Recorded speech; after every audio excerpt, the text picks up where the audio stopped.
you. Thank you very much. Did you hear what the cow said to the farmer on a cold winter morning? Thanks for the warm hand. Anyway, it's going to get better, so don't panic on me. I start small. Nice to see all of you. How many of you have never seen me before? This is your first time? Oh, wow, most of you, okay. I keep thinking for sure I'm more famous than that, but, you know, that is the truth. I'm delighted to be here. Been looking forward to it for a long time. And it's nice to be back. You know, I was here not too long ago. It's nice to be invited back. It says something when you're invited back. It doesn't say everything, but it says something. Maybe it says, let's give him one more chance, right? See if he can get it right this time. But I'm delighted to have all of you here. We're going to spend the day together. I feel two major responsibilities, and I'm sure you can guess what those are. Number one is to make sure you get your money's worth, right? When you shell out your cash, especially these days, you want to make sure you get full value for the money you spend. And I know the tab for the seminar was not that much. Pretty modest fee to get in. Most of you, your tips for the week, right? So it wasn't that much. But I want you to be able to say when you walk out of here today, it was worth my money. But my biggest responsibility is to make sure you get your time's worth. And the reason I say that is because time is more valuable than money. In fact, you might start your notes with that. Time is more valuable than money. You can get more money, but unfortunately you can't get more time. If somebody asks you to spend your money, that's pretty easy, right? We live in America. We're wealthy. So the money's not the problem. But what if somebody asks you to spend a day, right? You got to think that over carefully. And I know you did. I wouldn't waste one of my days, not for anybody, not for anything. Once I understood how valuable they were, I don't waste any. But to make an investment like today of your money and your time, I appreciate that. Today's going to be costly for me. It's going to cost me one of my days to be here, right? And some money, of course. But, you know, I don't need the money. I take the money, but I don't need the money. But guess what I do need? The time. So I'm here not to just joke with you. I'm here not to just tell some funny stories and give a performance and walk away. I'm here to give you some value, and I want to make it worth your time. I'm going to invest a day. You're going to invest a day. Let's get the most out of it and see what we can walk away with today. Anyway, for you that have not seen me before, just very briefly, let me just tell you my story. I grew up in Idaho, farm country, southwest corner of Idaho. In fact, my father still lives on the old homestead where I grew up. He'll be 89 his next birthday, still hasn't retired. I'm proud of my dad. He's never been ill. He's really something. I'm trying to get him to retire this year, 88. I'm telling my father, what a good year to retire when you're 88. And he says, hey, talk to me in 10 years, right? I might be ready. But anyway, I went to high school. I graduated. I went to college 1 year. Halfway through my second year of college, I decided I was smart enough, so I quit. One of my major mistakes. I should have stayed in school. But I thought, heck, you know, I'm smart enough to get a job. That's what life's all about, right? Get a job, pay your bills, work hard, stay out of trouble, keep your fingers crossed, hope for the best. And I figured I was at least prepared to do that. So I quit college and went to work. A little while later, got married, got my little family going, and I'm out there doing what I thought was the best I could. But about age 25, I'm starting to struggle. I've purchased a little more than I can conveniently pay for on time. And the creditors are starting to call saying, hey, you told us the check was in the mail. What's the deal? And I'm getting embarrassed by that. I'm also embarrassed, big mouth me, with all the fancy promises I made to get married. I'm way behind on those promises. And I'm getting discouraged, wondering what to do. And I thought, well, maybe I should go back to school. Right? 1 year of college, pretty short on an application. But, you know, tough to go back to school, right? Especially when you got your family going. Time to stay is when you're there. So I discounted that. I thought, well, if I, you know, had my own business, that would be the way to go. But, you know, I'm short on money. Too much month at the end of the money. If you've ever been there, that's where I was, age 25. So I had to discount that, and I'm discouraged, wondering, where do I go from here? And then the miracle happened for me. Good fortune came my way. And who can explain good fortune? I don't know. Remarkable things that happen to you at a particular time. Sometimes it's just unexplainable how those things happen. One of my friends says, well, hey, things don't just happen. Things happen just. Another good note for your notes. Things don't just happen. Things happen just. And maybe that's it. I don't know. I'm an amateur on life, I guess like most of us are, trying to figure it out, how to make it valuable. But I was ready. And my good fortune was, at age 25, I met a very wealthy man. His name was Mr. Shoaff, Mr. Earl Shoaff. A friend of mine had gone to work for him, and he started telling me about this man. He said, you got to meet this man I've gone to work for. He's wealthy, but he's easy to talk to. And he's got a unique philosophy of life. And the more he kept talking about this man, I thought, well, I've got to meet this man. So sure enough, shortly after that, I had a chance to meet this remarkable wealthy man, and I was impressed. He was wealthy. Sure enough, he was easy to talk to. I was so intrigued, within a few minutes, I said to myself, if I could be like him, farm boy from Idaho, if I could be like him, I'd give anything. And then I thought, if I could just get around somebody like him, and if he would teach me what to do, I would be willing to learn. I'm coachable. And that was my good fortune. A few months later, this wealthy man that I met, Mr. Shoaff, took a liking to me, hired me, gave me a job. I went to work for him. And I spent the next 5 years in his employ. And then, unfortunately, he died at the end of that period, at age 49. His last 5 years, but the first 5 years of my new life, I got to spend with this remarkable man, and my dream came true. He coached me, he taught me. He taught me the books to read. He taught me the disciplines. He taught me the changes to make in my language and personality. And the things he shared with me during that 5 years literally changed my life, turned my life around, changed my income, changed my bank account, changed my future, changed everything. I've never been the same since that unique experience. And I wish he was still alive today, Mr. Shoaff. I'm sure if he was alive today, especially after this seminar, Idaho Farm Boy makes it to Dallas-Fort Worth, full house, standing room only. Pretty awesome, I'm sure. If he was alive, I'd be calling him today saying, you won't believe what's happening to me. I've had a chance now to share with other people what you shared with me. But anyway, how I got here. 30 plus years ago, I was living in Beverly Hills, California. And one day, a friend of mine, businessman friend, said, Jim, I'd like to have you come and share your story with my service club that I belong to, the Rotary Club. He said, I know your story, Idaho farm boy makes it to Beverly Hills. But he said, I think my club members would love to hear your story. He said, if I arranged one of our breakfast meetings, would you come tell your story? Just share a few thoughts. I said, okay. So I agreed to go give this breakfast talk. And guess what? They liked it. And my telephone rang. I got another call saying, we heard you've given your story and shared some ideas. Would you come talk to our club? First thing I know, I'm starting to devote a piece of my business time to giving these talks. And then one day, a businessman who'd heard my talk, I think 2 or 3 times, approached me and said, would you come and share that story and some thoughts with my management and salespeople? I said, I got this little company going. And he said, if you'd come tell your story to my organization, he said, I'd be happy to pay you. And I thought, wow, wouldn't that be something? So I agreed to go do it, and I got paid. Little did I know, another fortune was waiting for me to translate my ideas into talks and speeches and seminars. Now I've written some books.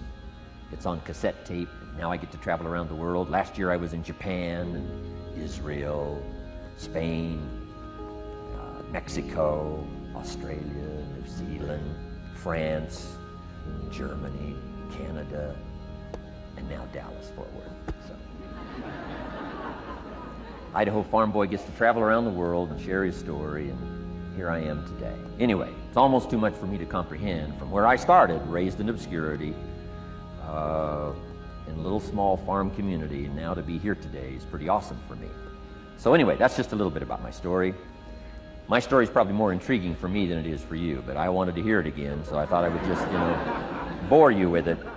Anyway, I don't ask you to be impressed today. I'm the one that's impressed from where I came from to have a chance. But that's the American dream, right? Come true. Chance to start from scratch, start from obscurity, start with pennies, start with nothing, and have a chance to transform your life, change your life, set your goals, and see what you can accomplish. So anyway, that's how I got here, and I'm just delighted that this day has arrived, and I truly want to make it valuable for you. Let's go to work. Here's what I hope you'll find out of this seminar today for your notes. Here's what I hope you'll find. Number one, sincerity. Above all else today, I hope you'll find me sincere. Best place for people to start to communicate is sincerity on both sides.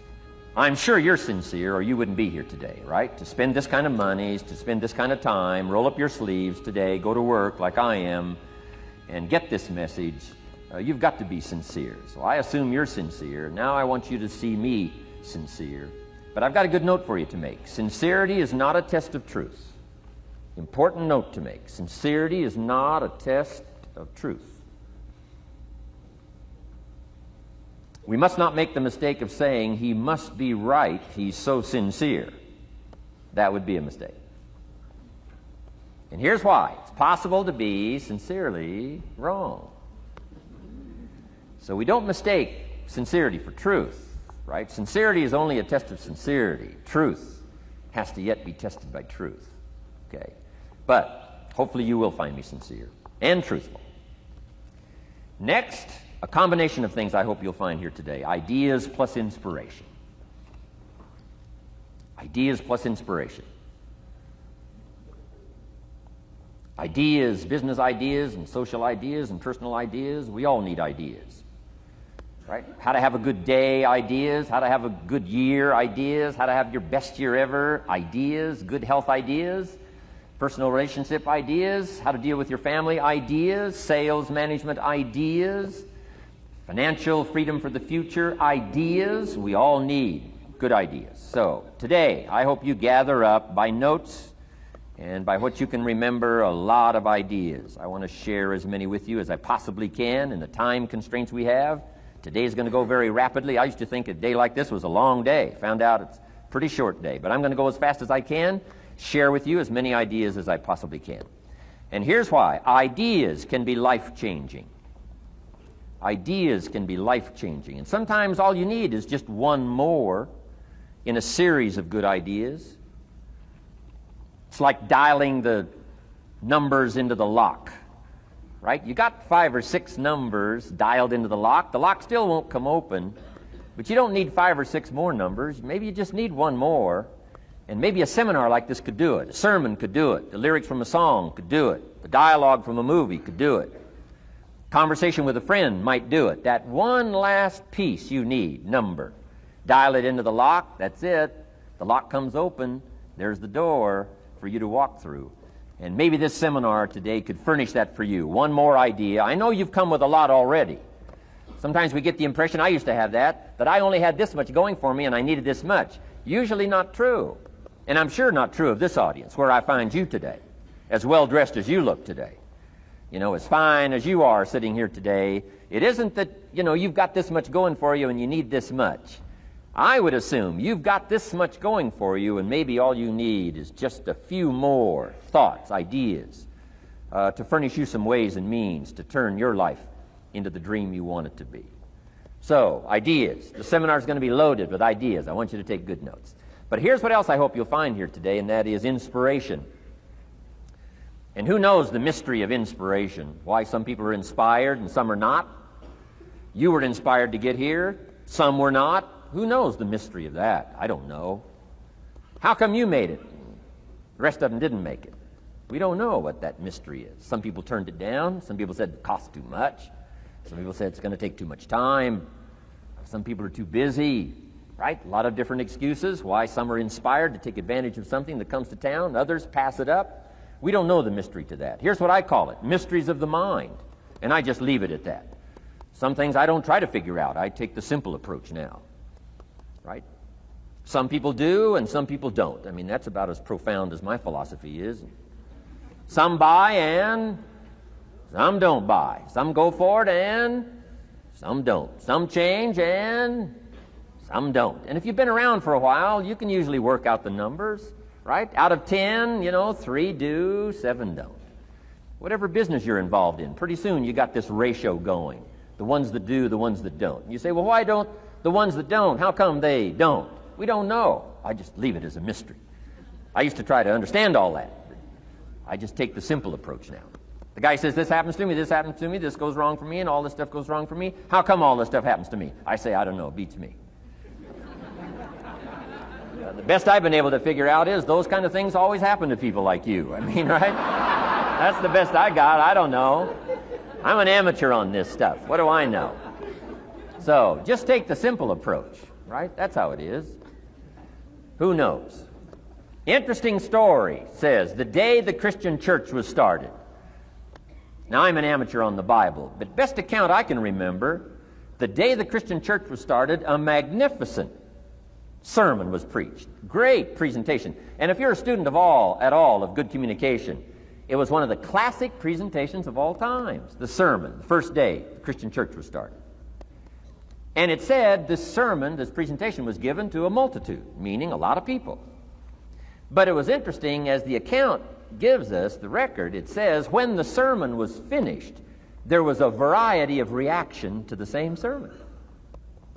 Isn't that fascinating? I find it fascinating.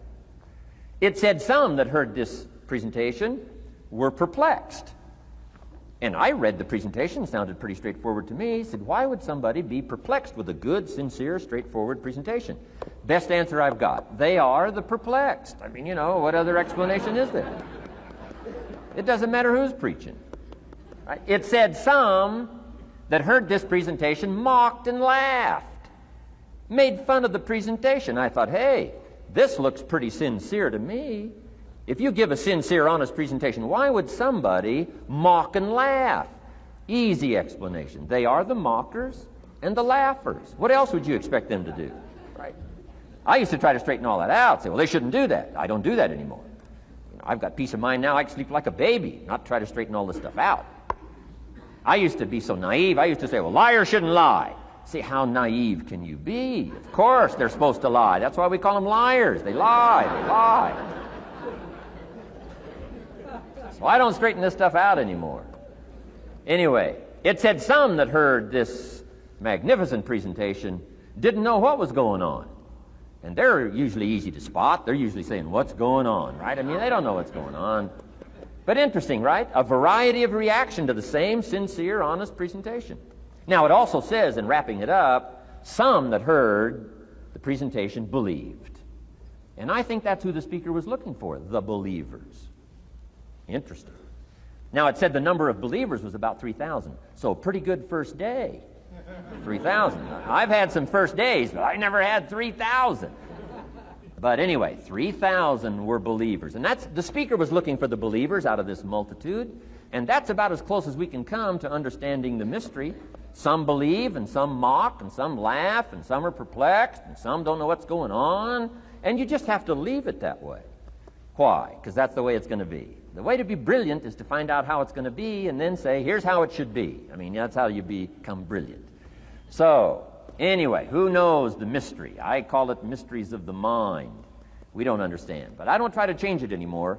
On this particular story, as far as we know, they didn't have classes after the presentation to try to de-perplex the perplexed. I mean, as far as we know, they left them perplexed. They left the mockers mocking. They let the laughers laugh. I mean, they didn't come back and try to straighten all this out. You say, well, how can you build a church? Well, make another presentation, and you'll get some believers and some mockers and some laughers and some who don't know what's going on. So that's about the best we can do. So, but I'm glad I've got the believers here today. You believed enough to shell out your cash and part with your time and some of your effort and energy, and I appreciate that. So, hopefully you'll find some inspiration here today. All right? To get the most out of today, a couple more notes. Number one, be thankful. That's a good way to capture the most of a day like this. Be thankful for what you already have. That shouldn't be any problem in America, being thankful. Everything we need is available in America. Everybody wants to come here, right? The last time I was here, that little presentation I gave, everybody wants to come here, America. People haven't plotted and schemed the last 40 years saying if I could just get to Poland, everything would be okay. No, everybody wants to come to America. Why? Everything's available here. All the books you need, all the sermons you need, all the churches you need, all the schools you need, all the instruction you need, all the inspiration you need, all the capital you need, all the markets you need, all the challenge you need, all the information you need, all the seminars you need. Everything's available here. This is America. So number one, let's be thankful for what we already have. Thanksgiving does this. Opens up the doors, opens up the windows, opens up the channels. Thanksgiving for what you already have. I did a seminar one weekend up at the ranch, up at Clear Lake. Got a lodge up there. Nice setting, high valley, high serenity ranch. For the weekend, Friday evening, Saturday, Sunday. People drove in from around California. I got there late Friday afternoon. Everybody had pretty well already gotten there. I couldn't believe the parking lot. Continentals and Eldorados and Mercedes and Cadillacs and unbelievable. Ferrari, one Rolls Royce, unbelievable. I walked in, good-looking crowd about like this, sitting there ready for the weekend seminar. My opening remarks were, ladies and gentlemen, I think the rest of the world would find it strange that we have all come here this weekend to try to figure out how to do better. Right? I think the rest of the world would say, I don't understand. Guy in his Rolls Royce, and I got to get to the seminar, find out how to get another one of these Rolls Royces. Unbelievable. Anyway, let's be thankful. Here's what locks up the doors and the channels to receive more: cynicism.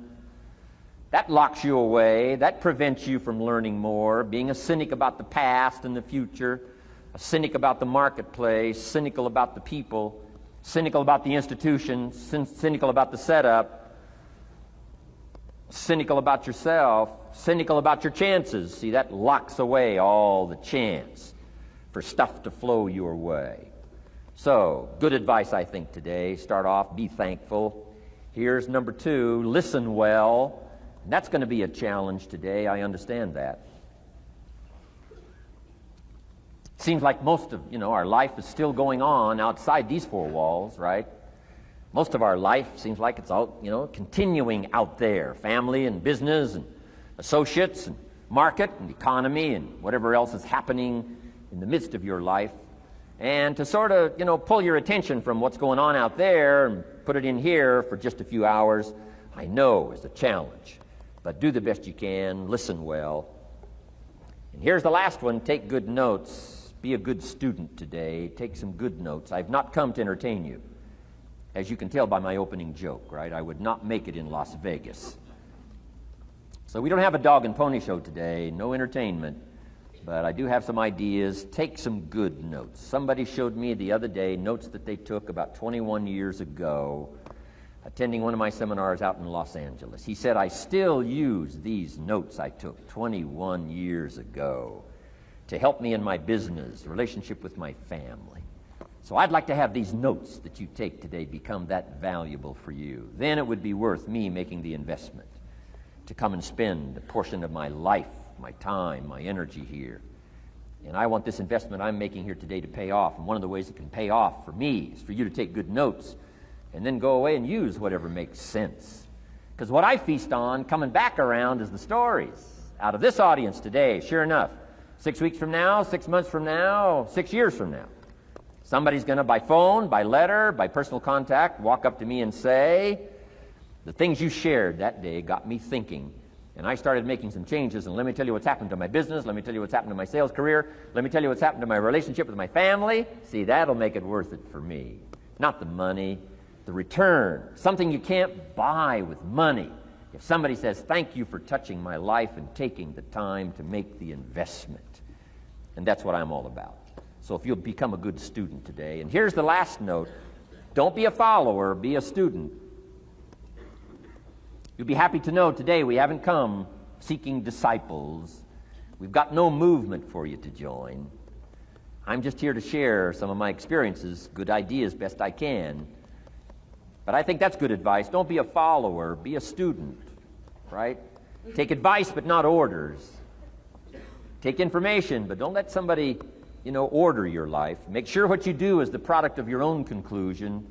Excellent note to make. Make sure what you do is the product of your own conclusion. Not to do what someone else says. Take what someone else says, process it, think about it, ponder it. If it makes you wonder, if it makes you think, then it's valuable. Then when you go take action, make sure that the action is not what somebody told you to do. Make sure the action is the product of your own conclusion. If you'll follow just a little bit of those simple guidelines, I'm telling you, the learning process can be speedy, swift, powerful. Your learning curve can go up, and then applying it to your business, your life, your family, conversations, equities of all kinds. You'll find some progress like I did that first 5 years when I met a teacher willing to share with me, turn my life around.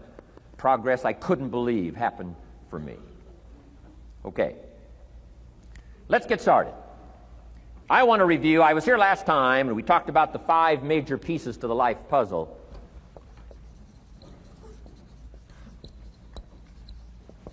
And I just want to review those because it lays such a good foundation for all the rest that I want to share with you today. We got a lot of subjects to cover, so we're going to go rather swiftly, okay?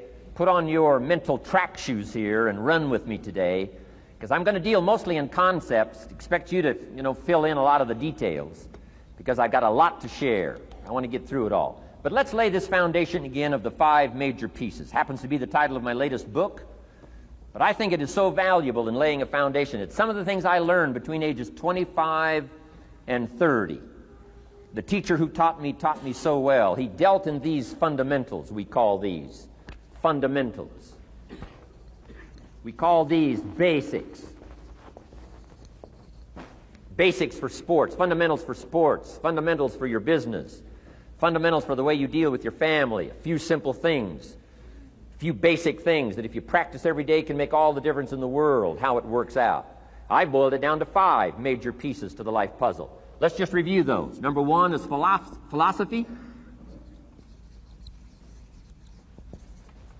Philosophy, as I taught the last time I was here, philosophy, in my personal opinion, is the major determining factor in how your life works out. Philosophy, the major determining factor in how your life works out. Philosophy. To form our philosophy, you got to think. You got to use your mind. You got to process ideas. And this whole process over a lifetime, starting way back here when we were children, schools that we've attended, our parents, our experiences, all this stuff that we've processed by the thinking process helps to develop our philosophy. And in my opinion, each person's personal philosophy is the major factor in how your life works out. Here's what I called it in that last presentation when I was here. It's called the set of the sail. Each person's personal philosophy is like the set of the sail. Now, I used to think it was circumstances that ordered my life.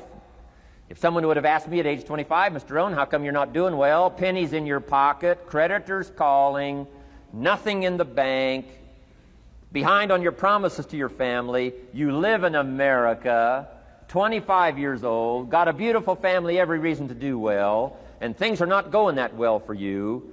What is wrong here? It would not have occurred to me to blame my philosophy. I mean, it would not have occurred to me.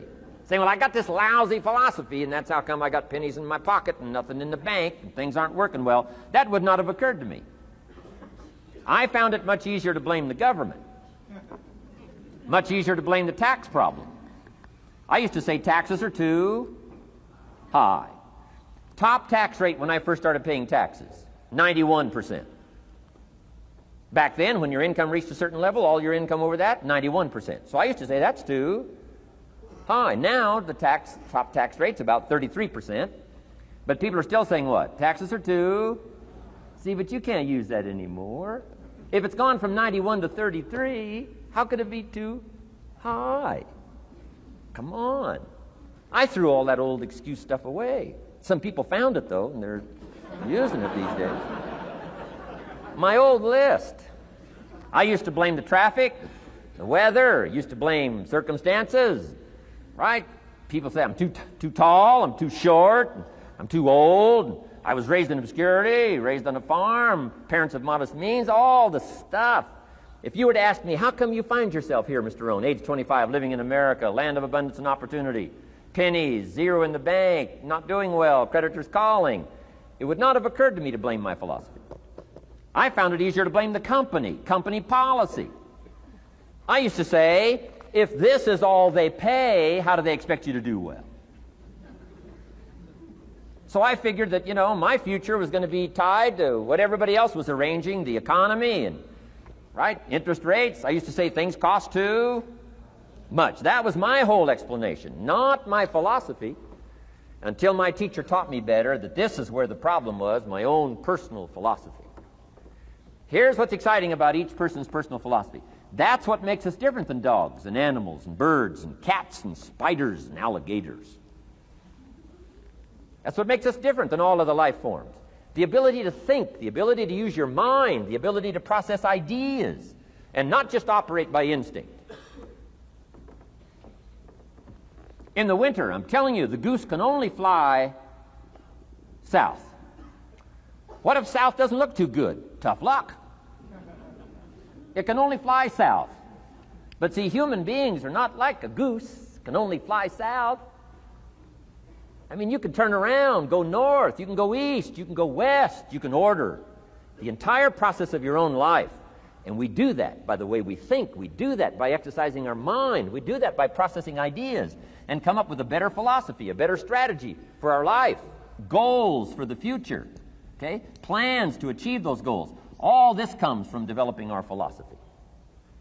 Philosophy helps us to process what's available. Well, when we get here, we got seed, and we got soil, and we got some rain, and we've got some what? Sunshine, and we've got some seasons, and what? The miracle of life. Now, the key is, what do you do with all this stuff? How do you turn all this stuff that's available here into equity and promise and lifestyle and dreams and future possibilities? All of this that's possible now with human beings, how do you take all this stuff and turn it into this equities and values? Well, it starts with philosophy. What is the seed? What is the soil? What is the sunshine? What is the rain? Is it possible to take some of each of all the stuff that's available and turn it into food and turn it into value and turn it into nourishment, and turn it into something spectacular and unique that no other life form can do? And the answer is yes. But you cannot deal with all this stuff and what to do with it unless you start refining your philosophy. Think, use your mind, come up with ideas, and strengthen your philosophy. So the seed and the soil and the rain and the sunshine, this is called, the economy and the banks and the money and the schools and everything that's available out there, processing information, what to do with all that, and turn it into equity and value. That is the major challenge of life, my personal opinion.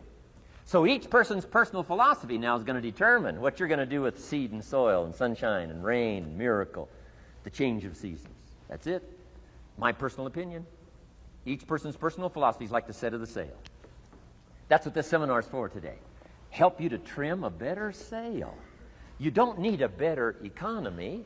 You don't need better seed and soil. In fact, when it comes to seed and soil and rain and sunshine and seasons and the miracle of life, that's all you got. Now, what if you blame this stuff? Then you're blaming all you got. If you blame the economy, and you blame the schools, and you blame the teachers, and you blame the sermons and the preachers, and you blame, the marketplace, and you blame the company and company policy, what else is there? When some people get through with their blame list, there isn't nothing else. That's all there is. And if you blame the only thing you've got to work with, I'm telling you, it's called mistake colossal. In not understanding that that's all you've got to work with. And if this is all you've got to work with, then you don't change the seed, and you don't change the soil, and you don't change the rain, and you don't change the sunshine, you don't change the seasons.